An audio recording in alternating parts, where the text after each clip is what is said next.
Hello. Hi. How are you? How you doing? This is Madz. I fall in love too fast. Welcome. Welcome. Today, what we're going to be doing is how to start a Depop account, how to manage it, what to post on it, when to post on it, all that kind of stuff, all the information you need for a Depop, because both of us have Depops. That will be in the description. And there's a lot of stuff we wish we knew before we started it. And if you like us at the end, you think we're cool, because we think you're cool, subscribe. And if you really like us, our Instagram is in the description. Step 1.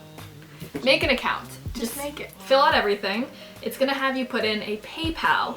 So make sure you can log into that PayPal. Make sure you have everything set up with that PayPal with your card, because that is how you're getting paid, and that is how you're paying people if you buy anything on Depop. So next thing that you have to do is figure out what you're going to sell. So I did this yesterday.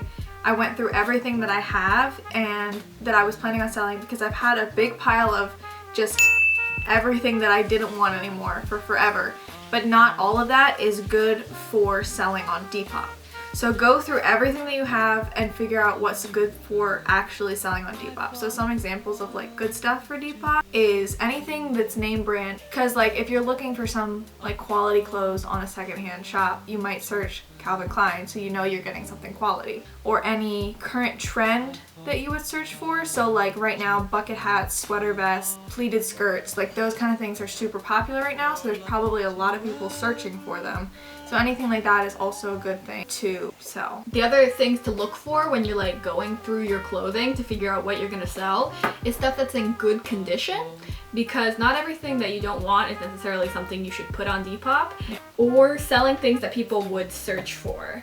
Like Maddie said earlier, a wrapped dress. That's something someone might search for. Black knee-high boots. Prom dress, homecoming dress. Those are good ones. Yeah. Things that people would search for and you have searched for before especially are things that you should definitely be selling. So one of the biggest things that I made a mistake the first couple times that I tried to start selling online was that I didn't have a designated space or organized space to put all of the stuff. So then it just got lost, or I had to take it down because I gave it away to somebody, or you know.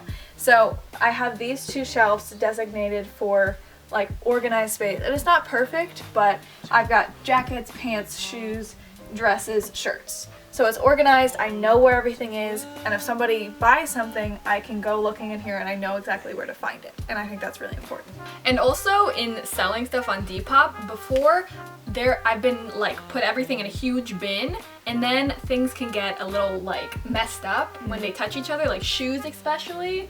On shoes make a scratch, and something you didn't post about. So that can cause problems also in selling if you don't have everything organized. So then the next step is to take the actual pictures to post on Depop and start selling.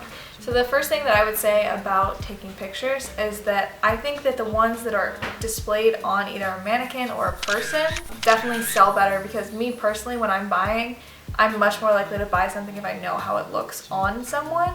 They added a new feature where you can take videos on Depop, and I think you should definitely do that because it shows what you're selling a lot more, and if someone likes it, they're more likely to buy it right then and there. Alright, when you are done doing the pictures, then it's time to put them onto your Depop account and then put it as a listing.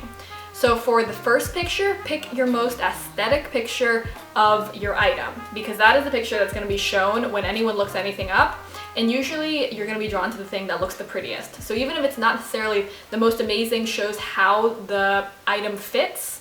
If it looks really pretty, someone's going to click on it and then look through all the rest of the pictures. Yeah, it's similar to like how you would run your Instagram. So like Depop has a feed the same way that Instagram does, and people have a feed of the people they're following also the same way that Instagram does. So if you're scrolling through your feed of people you follow and then they've got this really cute picture, you're going to click on it. Okay, so the description is also really important because that's how people are going to find any of your items. So what I do, this is the basic outline for how I put them. I put the name of the item. Let's say I have a pair of boots. Then I'm going to put black ankle high heeled boots. Just whatever it is. Or you can add adorable, cute, fun, whatever. And then after that, it's going to be a bullet point of the size of the item, the brand, and then anything that's wrong with it, any sort of defect, mention that. And then a comment, like Maddie does outfits. Yeah, so like if I'm gonna I have like a denim skirt or something, I'll say super cute, like whatever the things are that Sabrina already said, and then at the end I'll put would go great with a crop top for dressing it down, or could also be dressed up with a such and such kind of thing. And then at the end I'll put condition. So good condition, medium condition, you probably shouldn't be selling something if it's bad condition. So then you're just gonna fill out location through category. That's really self-explanatory. So what I do when I'm trying to figure out what I want to do for pricing is I look up similar items on Depop to see what other people are selling it for, and then I price it like slightly lower than what they're doing, so that if someone looks up the same thing that I did, when mine comes up, they're like, ooh, less expensive. All right, the next one that makes the world of a difference is the shipping. So Maddie's gonna talk about shipping with Depop, I'll talk about shipping off Depop. So I personally just find it a lot easier to just go with what Depop has already like chosen for shipping, because that way it's all set up for you. You don't have to do anything. You just put, when you're like posting it, you select Depop shipping, and then when someone buys it, they'll send you a receipt, and then on the receipt it'll be like a place where you can click on it and print the shipping label, and then you just tape it to whatever you're doing and send it out. So you don't have to pay for shipping or worry about shipping. It's just included in the price, and you can either pay for it, I think, or the person pays for it. You can include it in your price, or you can pay, or you can have the person pay for shipping. But it's just like done. You don't really have to think about it. That one is 100% easier if you're just starting out on Depop to do the shipping that Depop does. I did the one that is through PayPal because it's way cheaper, and I wanted to add that price into mine, but if you use Depop, it's gonna add $5 to $7, sometimes more, to your price. So I shipped with PayPal, basically. That's how I made the shipping label. And what happens is someone orders it, you say my personal shipping. Since everything is connected through PayPal, it goes onto your PayPal account, and then you click view shipping label, because you can also get your shipping label on PayPal and you print it out that way.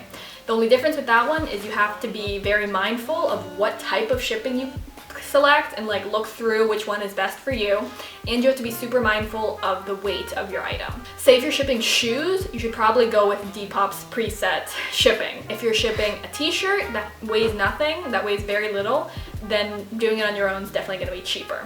Also, if you're doing it separately, this goes for both. You can use any box, because I didn't know what box you could use when you were shipping. But you can use old Amazon boxes, you can use boxes that you have already, as long as they're like, you can close them effectively and they'll be shipping fine, you can do that. When I ship something small, like if it's like a crop top or something that you can fit, I use the like package envelopes, like the yellow envelopes. Those are really good for shipping like smaller things. Also, you can go on the postal service website, and you can get free shipping material. Technically, for business is why they do that. You can have that just given to your house, so you don't have to buy stuff like that if you want. If you don't have any boxes or anything laying around, you can get free ones on the US Postal Service website. That's what I did. Now I have a lot. Good to know. I have a lot of that now. So when you finally get to the actual posting part, what I have learned is that you don't want to post everything at once, because it does work the same way that Instagram does, where once you post something, it goes to the top of someone's feed. So what my plan is for today is I'm going to post like 15 to 20 images, because I have a lot to post, and that will give me like a feed for the people to look at. But then I'm going to post 1 or 2 things a week after that, so that there's like a continuous flow of new items every week. Also, so Depop will see you as like an active user and then push your stuff more than they would push someone who hasn't posted in 2 months. Right. Definitely when you're posting, also remember that you don't want to post like 12 pairs of jeans in a row, because then when somebody's looking at something, they're not getting an accurate description of like the kind of vibe and stuff that you have. So definitely like try to mix it up. So jeans, t-shirt, crop top, shoes, and then like kind of rotate through the different kind of things that you're selling. And then after you post, just be attentive, wait. If someone sends you a message, respond quickly, turn on your notifications, and make sure you are on it. And so people have no reason to not buy from you. And then that's basically it. That's it. Thanks for watching. Thank you so much. If you liked it, subscribe please. That'd be nice. I said it in the beginning, but our Instagram is linked below. Drop a like, drop a comment. We will answer your comment. That is true. We love you. All right, bye. Love too easily. I fall in love too fast. I fall in love too terribly hard. For love to ever